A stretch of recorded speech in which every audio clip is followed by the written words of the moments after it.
La adultez mayor es una etapa del desarrollo del ser humano que inicia a los 60 años y termina en el momento en el que la persona fallece, y se caracteriza por ser un periodo de grandes cambios en todas las áreas del funcionamiento. OMS 2006. Sin embargo, es preciso decir que aunque en América Latina hay acuerdos con relación a la perspectiva del adulto mayor, las concepciones de este varían de acuerdo con la cultura de cada país, el momento histórico, la clase socioeconómica o la raza. Durante el proceso de envejecimiento se produce una serie de cambios que afecta tanto el aspecto biológico como el psicológico de las personas, pero además también se produce una importante transformación en el papel social que hasta entonces ha desarrollado esa persona.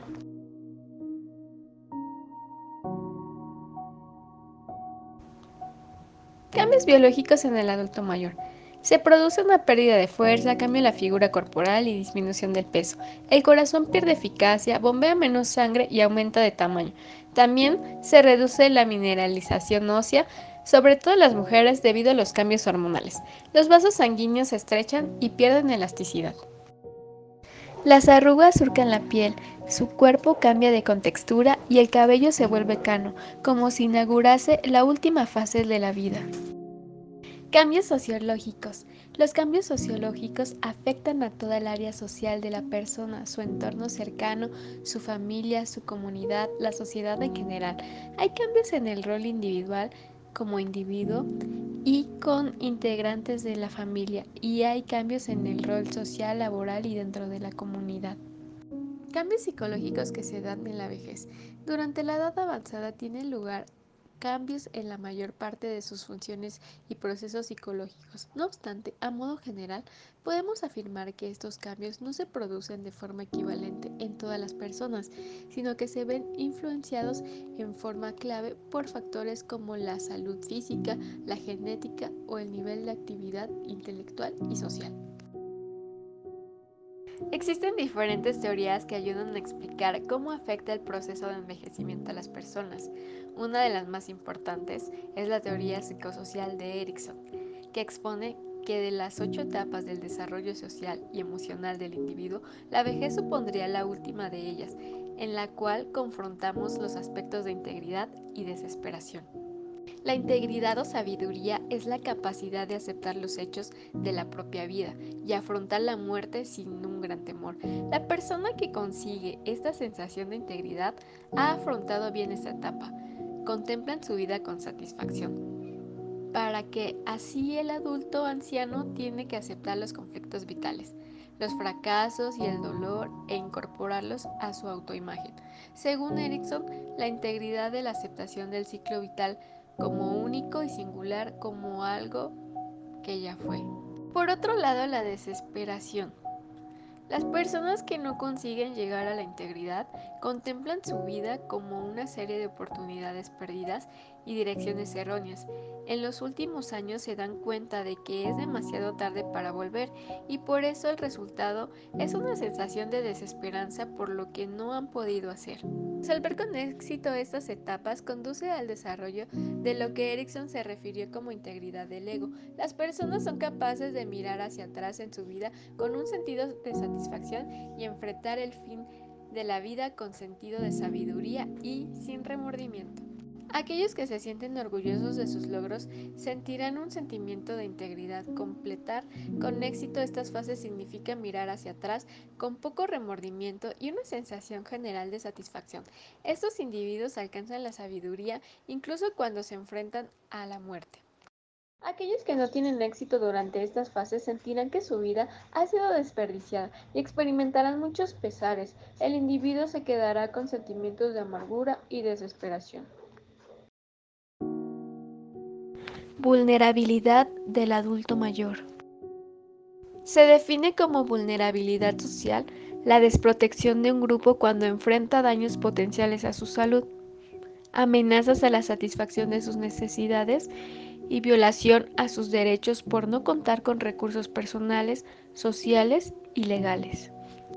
Los adultos mayores, por sus condiciones biológicas y sociales, se consideran individuos vulnerables socialmente, al vivir en situaciones de riesgo determinadas por la carencia de recursos personales, económicos, del entorno familiar, comunitarios y de acceso a las políticas de protección del Estado. Los adultos mayores son vulnerables a sufrir accidentes, maltrato físico, psicológico, abuso sexual, maltrato económico o financiero. Accidentes y riesgos en el adulto mayor. Los adultos mayores suelen tener accidentes frecuentemente, ya que el envejecimiento suele producir una disminución gradual y sutil en la fuerza, la coordinación y el tiempo de reacción. Los accidentes más frecuentes en el adulto mayor son las caídas, las quemaduras y los accidentes automovilísticos. Otro de los accidentes comunes en la vejez son las cortaduras. Dicho accidente se presenta debido a posibles afecciones visuales o a la pérdida de coordinación en algunos casos. Otro de los accidentes más comunes en la vejez son las quemaduras. Es común que en la vejez la capacidad de reacción disminuya y las distribuciones puedan generar diversos accidentes como quemaduras, sobre todo al momento de cocinar. El maltrato a adultos mayores es muy común. Puede ocurrir en muchos lugares, incluso en el hogar de las personas mayores, en la casa de un familiar, en lugar de vivienda asistida o en un hogar de ancianos. El maltrato a las personas mayores puede darse por parte de familiares, desconocidos, proveedores de atención médica, cuidadores o amigos.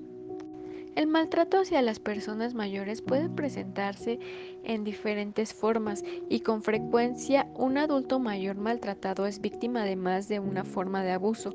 Estos hechos han sido clasificados comúnmente en 5 tipos: físico, psicológico, económico, sexual y negligencia. El maltrato físico es el uso intencional de la fuerza que termina en lesiones corporales, dolor, deterioro funcional, enfermedad, angustia o muerte. Es todo acto que genera lesiones o trastornos y que incluye golpear, patear, quemar, empujar. Este tipo de maltrato puede ser evidente por las marcas o lesiones que deja al adulto mayor, las cuales pueden ser visibles. Caso contrario al anterior, el maltrato psicológico podría ser uno de los más subestimados y ocultos.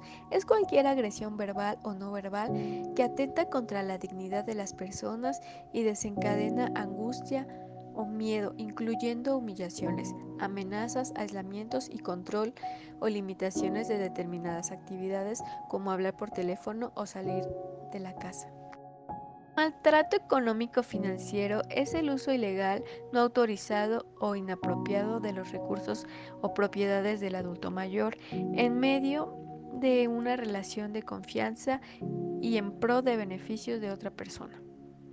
Por otro lado, los adultos mayores también pueden ser víctimas de maltrato sexual, el cual incluye toda interacción sexual o contacto físico directo o a través de la ropa que no sea deseado por la víctima y se ejerce bajo presión. Este tipo de maltrato atenta contra el pudor del adulto mayor y usualmente se mantiene en secreto. Negligencia al adulto mayor. Negligencia es la falta de provisión de alimentos, medicamentos, cuidados personales u otras necesidades. La negligencia que genera un daño físico o psicológico se considera un abuso.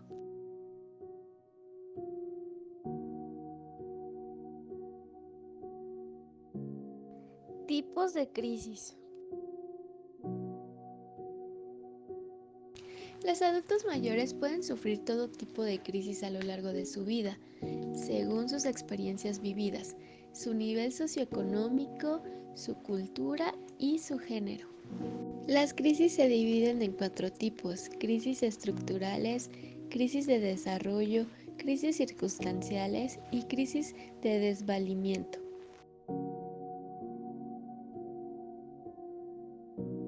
Los seres humanos a lo largo de su vida se enfrentan a distintas crisis.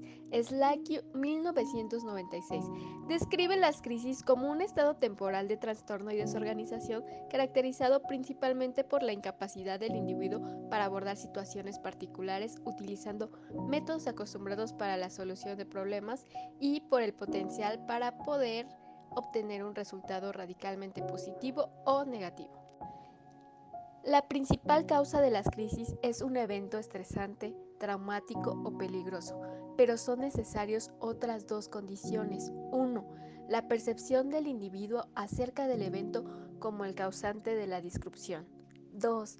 La incapacidad del individuo de resolver esa disrupción con los mecanismos de defensa previamente usados.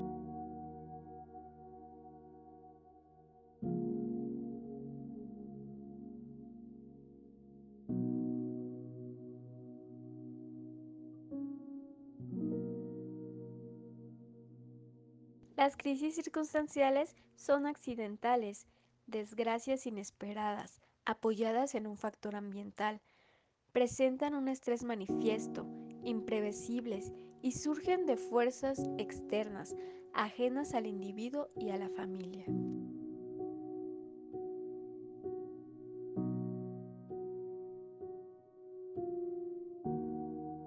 Crisis de desarrollo. Este tipo de crisis están relacionadas con el pasaje desde una etapa del desarrollo a otra, y cada etapa de esta se relaciona a la vez con aspectos de crecimiento. Entonces, al ocurrir una interferencia en una relación, es probable la aparición de una crisis. De esta manera se consideran a estas crisis como esperables o predecibles, sabiendo entonces con anticipación que los sujetos están destinados a atravesar ciertas etapas decisivas en diferentes momentos a lo largo de todo su desarrollo, no dejando de estar dentro del desarrollo normal.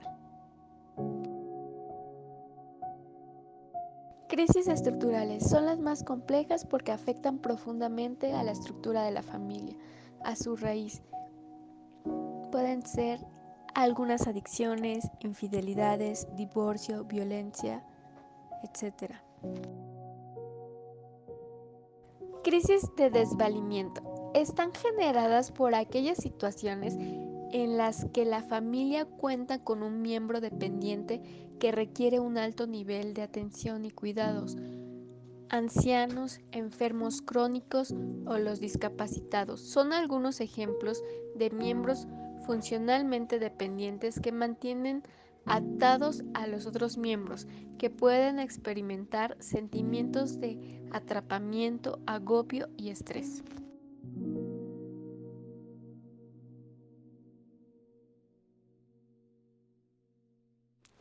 Está ocurriendo otra vez.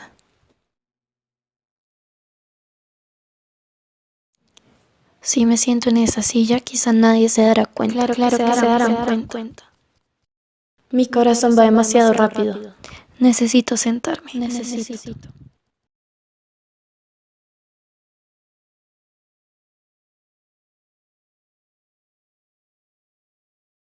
Demasiado tarde.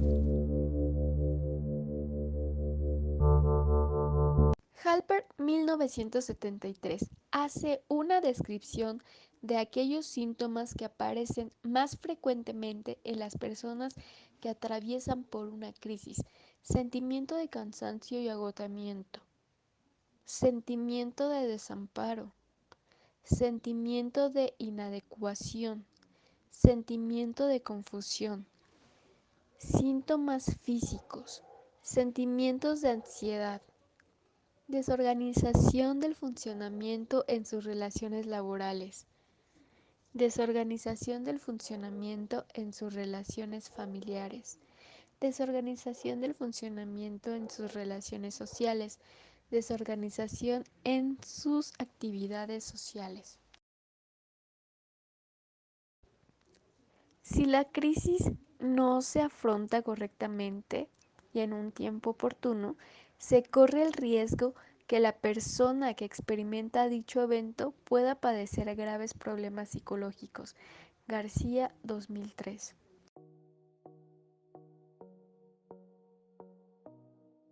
primeros auxilios psicológicos PAPS.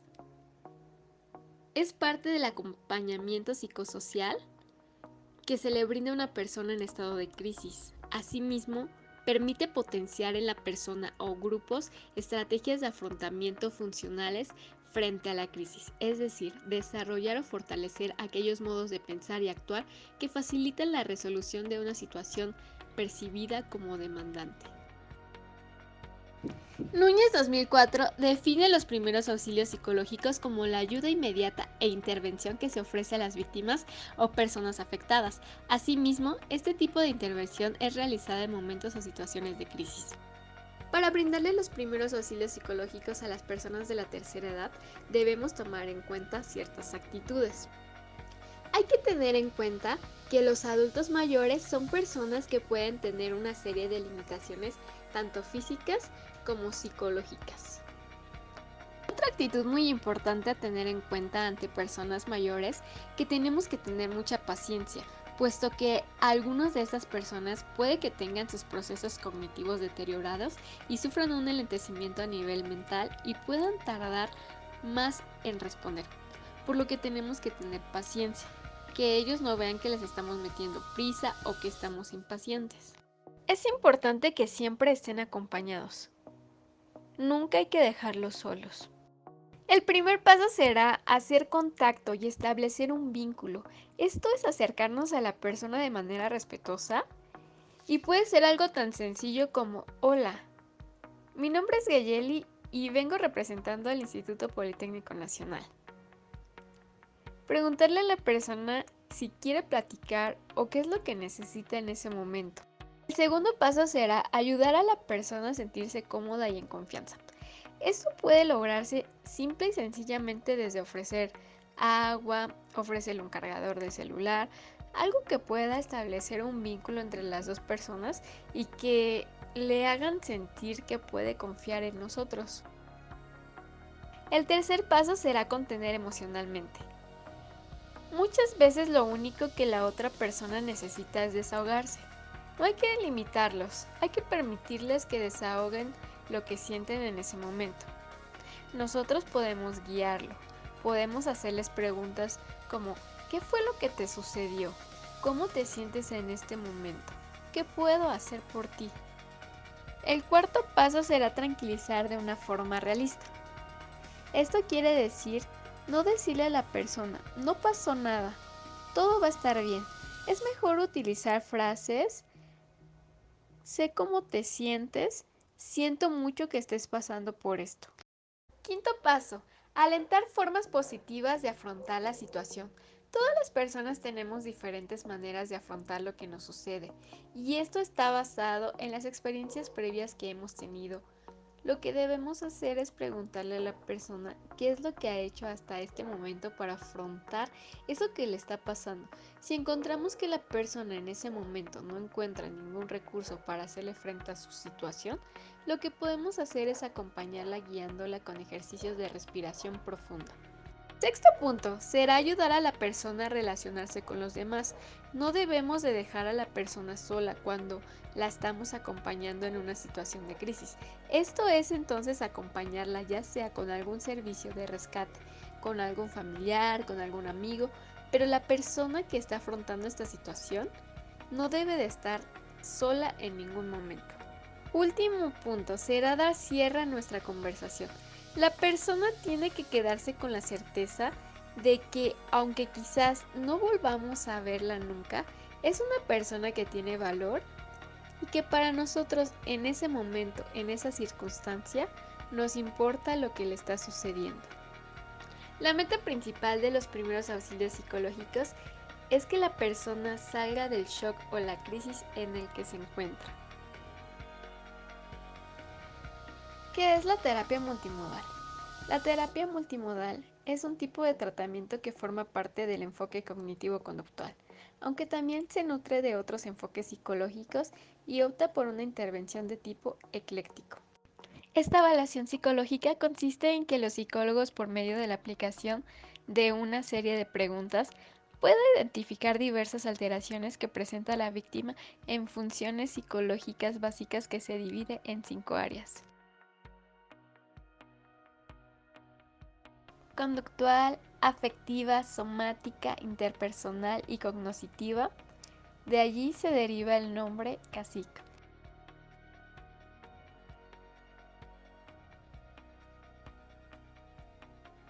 Las 5 secciones, la primera es la conductual.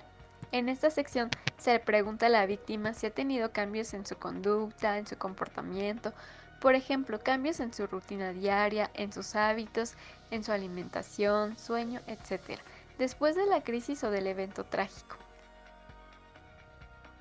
Afectiva. En este apartado se le cuestiona a la víctima acerca de las emociones y sentimientos que presentó durante la crisis o el evento trágico, y asimismo durante la realización del cuestionario.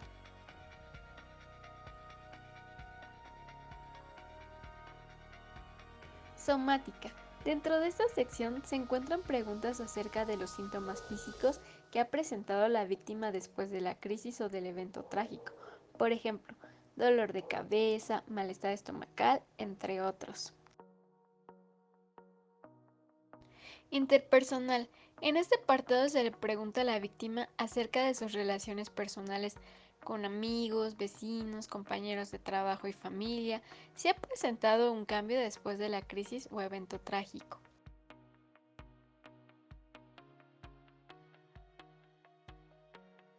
Cognoscitivo. Por último, dentro de esta sección se le cuestiona a la víctima acerca de los pensamientos que ha tenido presentes después de la crisis o evento trágico. Por último, una vez que el psicólogo realiza la intervención psicológica primaria, la víctima, es decir, los primeros auxilios psicológicos y posteriormente la identificación del perfil cacique, se procede a dar inicio al tratamiento, en el cual se lleva a cabo un proceso terapéutico por medio de una terapia multimodal. Esta terapia tiene como objetivo llevar un seguimiento con la víctima después de la crisis o evento trágico, con el fin de tratar las alteraciones que presenta en las diversas áreas del perfil cacique, la cual permite tener un acercamiento más profundo de la realidad de la víctima, las características de su problema y cómo está afectada sobre otras dimensiones de la persona.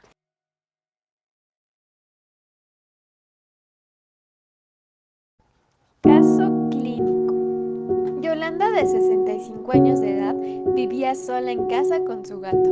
Debido a la edad avanzada que presenta Yolanda, ya no veía bien. Un día Yolanda ya estaba acostada mirando televisión, pero su gato comenzó a maullar porque tenía hambre. Había olvidado darle de comer nuevamente a su gato, así que tuvo que bajar a la cocina. Al bajar las escaleras no vio el último escalón y se cayó. La caída le provocó una fractura en el brazo izquierdo. Por este motivo, ya no podía realizar sus labores diarias, no podía hacerse de comer, ni alimentar a su gato, tampoco bañarse sola. Necesitaba ayuda. Algunas veces la vecina le llevaba comida, la ayudaba a bañarse, pero no podía siempre, ya que la vecina trabajaba y llegaba tarde a casa. Al día siguiente, su hija ya se había instalado en la casa junto con sus 2 hijos. No le importó la decisión de su mamá. Los 2 nietos no trabajaban ni estudiaban, pasaban todo el día mirando televisión. Los primeros días Luis y Pablo se portaron bien, pero conforme fueron transcurriendo los días, los malos tratos y las discusiones se hicieron presentes. Comenzaron a humillar a la abuela, le decían comentarios hirientes, le decían que no servía para nada, que era un mueble, un vejestorio, que ya robaba oxígeno en esta tierra, que ojalá ya se muriera. Esto provocó sentimientos de tristeza. Ella ya no podía dormir. Muchas veces su hija la dejaba sin comer, la dejaba sucia por días, y cuando la ayudaba a bañarse y a vestirse, la jaloneaba y la pellizcaba, dejándole moretones en brazos y en piernas. Yolanda comenzó a tener pensamientos de inutilidad, de desamparo y de ya no querer vivir. Un día Yolanda despertó y se sentía muy mal. Tenía cefalea, debilidad, letargo, sentía que el azúcar se le había subido. Así que le pidió a su vecina, con la cual ya llevaba muchos años de amistad, que la llevara al hospital, ya que su hija no quería llevarla al médico por miedo a que descubrieran que la maltrataba. La vecina accedió a llevar a Yolanda al médico. Yolanda pasó a la consulta y le hicieron pruebas clínicas y a la auscultación médica el doctor se pudo percatar que tenía moretones por todo su cuerpo. Entonces le preguntó a Yolanda que qué le había pasado, pero Yolanda por miedo le dijo al médico que se había caído nuevamente de las escaleras y que por esto tenía tantos moretones. Cuando venían de regreso, Yolanda rompió el silencio y le contó a su vecina lo que su hija y sus nietos le hacían. La vecina le sugirió que demandara y que los desalojara de su casa, pero Yolanda no quería hacer nada porque tenía mucho miedo. Cuando regresó de la consulta, la casa estaba sola, únicamente se encontraba su nieto el mayor, el cual estaba ebrio. Yolanda se sentía muy cansada y triste, así que se fue a su habitación a recostar. Pasaron como 30 minutos y Yolanda había conciliado el sueño. De repente sintió un jalón que la despertó. Cuando abrió los ojos, vio a su nieto encima de ella completamente desnudo. No podía creer lo que sus ojos veían. Estaba aterrada. Yolanda trató de defenderse, pero no pudo defenderse, ya que tenía un brazo enyesado y tenía poca fuerza. Él le tapó la boca con la mano para que no pudiera gritar. No pudo hacer nada y el nieto mayor culminó la agresión sexual. Ella le logró morder la mano y como pudo comenzó a gritar por ayuda. Al ver que Yolanda gritaba, se enfureció tanto que la golpeó brutalmente. La vecina logró escuchar gritos y que se azotaban cosas y rápidamente llamó a la policía. Cuando llegó la policía, el joven había escapado y los policías y la vecina procedieron a brindarle la atención que requería Yolanda. Yolanda refería tener taquicardia, opresiones en el pecho, falta de aire, le temblaba el cuerpo, sentía entumecimiento en las manos con picores.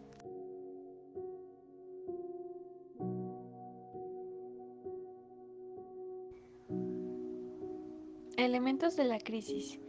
Tiempo, 1 hora aproximadamente. Fase de la crisis, desorden. Tipo de crisis circunstancial y crisis no resuelta. Descripción del entorno. Ausencia de redes de apoyo. No cuenta con familiares cercanos. Su esposo ya se encuentra fallecido. Tiene un deterioro cognitivo. Sufre constantemente de humillaciones. El evento detonante sería el abuso sexual por parte de su nieto mayor y el evento precipitante sería constante abuso físico y psicológico. Afectivo, se encuentra con una gran tristeza, ya que fue abusada sexualmente. Presenta un estado de desorganización y desequilibrio. Tiene sentimientos de ansiedad, confusión, miedo, desamparo, depresión, soledad e impotencia. Somático. Debido a la situación, siente una gran tensión en el cuerpo, cefalea, debilidad, letargo, temblores en el cuerpo, taquicardia, opresión en el pecho, falta de aire, entumecimiento en las manos con picores. Interpersonal. Suele tener constantes discusiones con su familia y no cuenta con redes de apoyo. Por su avanzada edad no sale a la calle, por lo tanto no tiene muchas amistades. Conductual. Presenta cambios en su ciclo de sueño, durmiendo menos tiempo, come menos, no se alimenta bien, no tiene higiene, su estilo de vida es precario. Cognitivo. Tiene pensamientos de inutilidad, desamparo y de ya no querer vivir. Tiene ideas catastróficas. Posibles soluciones: llevarla a un asilo o alguna institución donde le brinden la atención médica y psicológica que necesita. Menciones del problema: no puede seguir viviendo en su casa debido a que está en peligro su vida. No cuenta con ninguna red de apoyo, ya que su única hija la maltrata junto con sus nietos. Casos concretos: interponer una demanda legal para demandar a su nieto y poder desalojar a su hija y a sus nietos. Primeros auxilios psicológicos.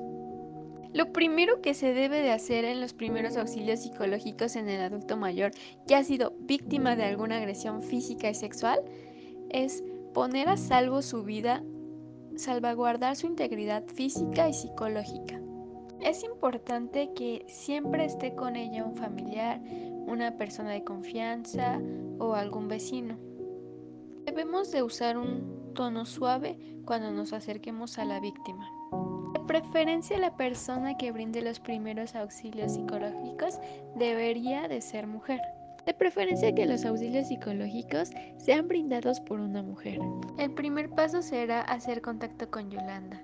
establecer un vínculo, acercarnos a ella y decirle: hola, mi nombre es Gayeli y estoy aquí para apoyarte.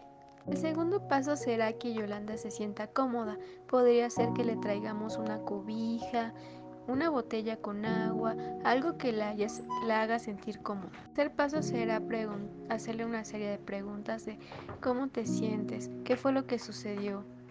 Podemos acompañar a Yolanda guiándola en ejercicios de respiración profunda. Podemos implementar la técnica de relajación de respiración profunda 5,7,9. Esta técnica consiste en inhalar por 5 segundos, guardar el aire por 7 segundos y liberar todo el aire en 9 segundos. El último paso será darle cierre a la conversación, que se pueda quedar con la certeza de que es una persona que tiene valor. Terapia multimodal. Conductual. Debido a que Yolanda presenta cambios en su ciclo de sueño, durmiendo menos tiempo, comiendo menos, no se alimenta bien, no tiene higiene en su estilo de vida y su vida es precaria, se trabajará en un organigrama de actividades diarias. Se trabajará con reforzadores negativos y positivos, estimulando a la paciente. Se fijará una hora para dormir y una hora en la que se levantará. Afectivo. Se encuentra con gran tristeza, ya que fue abusada sexualmente. Presenta un estado de desorganización y desequilibrio. Tiene sentimientos de ansiedad, confusión, miedo, desamparo, depresión, soledad e impotencia. En el área afectiva de Yolanda vamos a trabajar con técnicas de sensibilización, con la terapia gestal, con técnicas de respiración, musicoterapia, risoterapia, aromaterapia, experimentos vivenciales, que tenga contacto con la naturaleza. En la área somática, ella presenta cefalea, debilidad, letargo, entre otros síntomas. Entonces la propuesta será una terapia somática. Esta terapia somática ayudamos a la paciente a comprender y favorecer una correcta armonía entre cuerpo, mente y emociones.